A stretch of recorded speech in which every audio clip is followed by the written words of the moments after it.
लोकं ब्रह्मवेदस्वरूपं निजं निर्गुणं निर्विकल्पं निरीयं चिदाकाशमाकाशवासं नमामि गङ्गे तव पादपङ्कजं शुराशुरवन्दीतदिव्यरूपं मुक्ति च ददासि नित्यं भावानुसारे सदा नराणां गङ्गा गङ्गेति यो प्रियाः योजनानां शतैरपि मुच्यते सर्वपापः विष्णुलोकं स गच्छति गङ्गाद्वारे कुशावर्ते बिल्वके नीलपर्वते स्नात्वा कनकले तीर्थे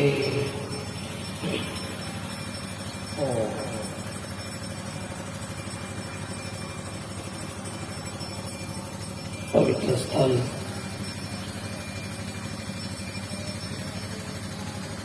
श्री महादेव मंदिर सानिध्यामध्ये उत्तर वाहिनी वाहत असणारी अशी पवित्र गंगा माता गेल्या 3 वर्षापासून गंगा मातेची सेवा करण्याचा हा योग किनवटवासियांना मिळत आहे. याही वर्षी आज गंगा पूजन गंगा आरतीचा हा योग आपल्याला प्राप्त झालेला आहे. हा योग म्हणजे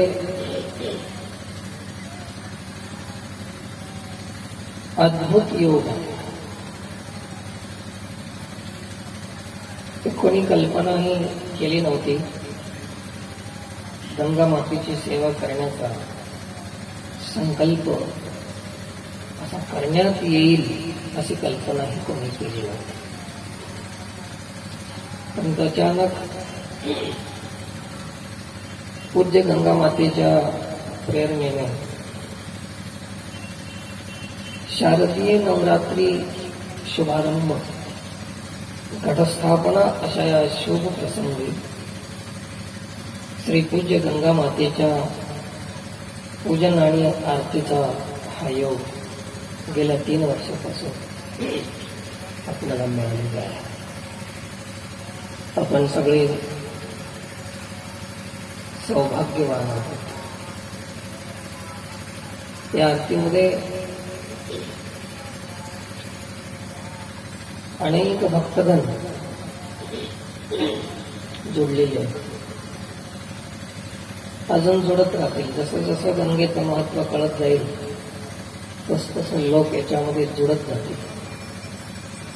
कारण की मी कधीही लोकसंख्या भक्तांची संख्या पाहून निराश होणाऱ्यापैकी मी नाही. कारण मला माहित आहे कुठल्याही कार्याचा उगम होत असताना त्याचं स्वरूप लहान असतं. जसं गंगा आहे आणि तिथून वाहत वाहत वाहत जशी जशी पुढे जाईल तसं तसं त्याचा ओघ व्यापक आणि विशाल होत जातो. तसं हे केनवट आपल्या महाराष्ट्रामध्ये उगमस्थान आहे आरती संकल्पाचं. कदाचित तिथलं स्वरूप लहानच असेल पण हे पुढे जाऊन एक विशाल स्वरूप धारण करणार आहे. हे गंगा आरती आहे. दुसरी गोष्ट अशी आहे गंगा पुढे पुढे जात जात तिचं जे पात्र आहे विशाल असं होत जातं. त्याचं कारण असं आहे की गंगा निघाली म्हणजे छोटे छोटे नाले नद्या त्याच्यामध्ये मिळून जसे जसे मिळत जातील तसं ते पुढे मोठी होत जाते. तसं किनवट शहरामध्ये किनवट नगरीमध्ये आता थोडीशी धार सुरू झाली आहे. 1500 लोकांपासून हळूहळू दुसऱ्या बी नद्या नाले याच्यात मोठे मोठे माणसं मिसळत जाते. आणि मिसळणं जरुरी आहे, कारण की गंगा हे अशी एक भूमिका निभावते. गंगा हे एक अशी एक पवित्र गंगा आहे की कितीही गावाचं गद्दळ पाणी लेंड हो, पाणवीतून वाहत आलेलं असो, कचरा असो, सर्वांना आपल्यामध्ये सामावून घेत जाते गंगा. तसं कितीही पाप करणारा दोषी व्यक्ती आणि दुर्गुण असलेला व्यक्ती जरी असला तरी माता गंगेच्या आरती कार्यक्रमामध्ये सहभाग घ्यायला काही हरकत नाही. ज्या लेंड वळाला पवित्र व्हायचं आहे त्याने गंगेचा आश्रय घ्यावा. ज्याने आपल्या जीवनामध्ये लहान मोठे दोष पाप केलेले आहेत त्यांनी गंगा आरतीमध्ये सहभाग, तर आपले दोष नाही शोधतात. गंगा हे पवित्र करते. कितीही गढूळ पाण्यानं जरी आली तरी गंगेत मिसळल्यानंतर ते गढूळपणा राहत नाही त्याच्यामध्ये. असं तुम्ही काही लोकांची शंका असेल की आपण पापी लोक आरतीला कसं जाऊ, आरतीला आल्यावरच पाप नाही नाही. हर तुम्हे पापम दीप ज्योती जनार्दन. गंगेची आरती पाहिली डोळ्यानं, दीप पाहिला की पापाचं हरण होतं आणि त्याचा परिणाम आहे पुनर्जन्मन विद्यते, पुन्हा त्याला जन्म मिळत. आता मोक्ष देणारी गंगा आहे, मुक्ती देणारी गंगा. का गंगेचा असा एक ओघ आहे, वाहत जातो, वाहत जाणारी गंगा. गंगेचा ओघ आपल्या जवळपास असणाऱ्या तृण, लता, वृक्ष, लहान मोठे झाड या सर्वांना सिंचन करीत सश्यामला अशा प्रकारचं वातावरण बनवीत सर्वांना शांत करीत तुष्टी, पुष्टी, संपुष्टी इत्यादी सुगंध, रस, औषधी अशा वनस्पतीमध्ये भरत भरत भरत जगाच्या कल्याणासाठी ती गंगा समुद्राला जाऊन मिसळते. ती गंगेचा स्वभाव आहे. का गंगेचा ओघ हे असं कर्मणुकीसाठी वाहत नाही, अनेक लोकांच्या कल्याणार्थ ती गंगा वाहते. पापी, जपी, तपी, पापी, दोषी, पुण्यवान कोणीही असो, गंगा माता आपल्यामध्ये प्रवेश करून घेते आणि त्याला पावन करून घेते. तेरीचे पादप पोखीत पाप ताप, का फेडीत पाप ताप, पोखीत तेरीचे उदप, समुद्रा जाय आप गंगेचे जैसे. माऊलीची ओवी आहे. का फेडीत पाप ताप. ताप म्हणजे गरमी अथवा त्रिविध ताप, दोन्ही धरा, तुम्हाला जे झेपल ते धरून. का फेडीत पाप ताप, पोखीत तीरीचे उदक. उदक म्हणजे वृक्ष, लता, पता हे सगळं. त्याला सिंचन करीत करीत, पोषण करीत करीत ती गंगा. का फेडीत पाप ताप, पोखीत तीरीचे उदक, समुद्रा जाय आप गंगेचे जैसे.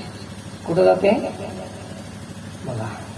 कारण की लहान सहान माणसं मोठ्यापर्यंत जाऊ शकत नाही. लहान जीव जे दोषी आहेत, ज्यांची जीवदशा गेली नाही, असे जीव परमात्मापर्यंत पोहोचू शकत नाहीत.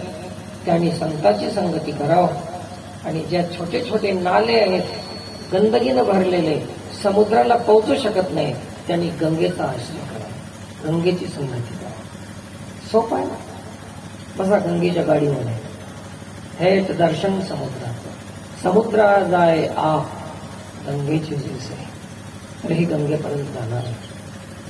सज्जन हो, आज अशा पवित्र गंगा आरतीच्या अशा या शुभ प्रसंगी आपल्या सर्वांचा धन्यवाद करतो आणि एक छोटीशी गोष्ट तुम्हाला सांगतो. गंगा हे पाणी आहे तर आपलं सगळं जीवन आहे. जल है तो कल है, जल नहीं है तो तुम्हारा कल नहीं है.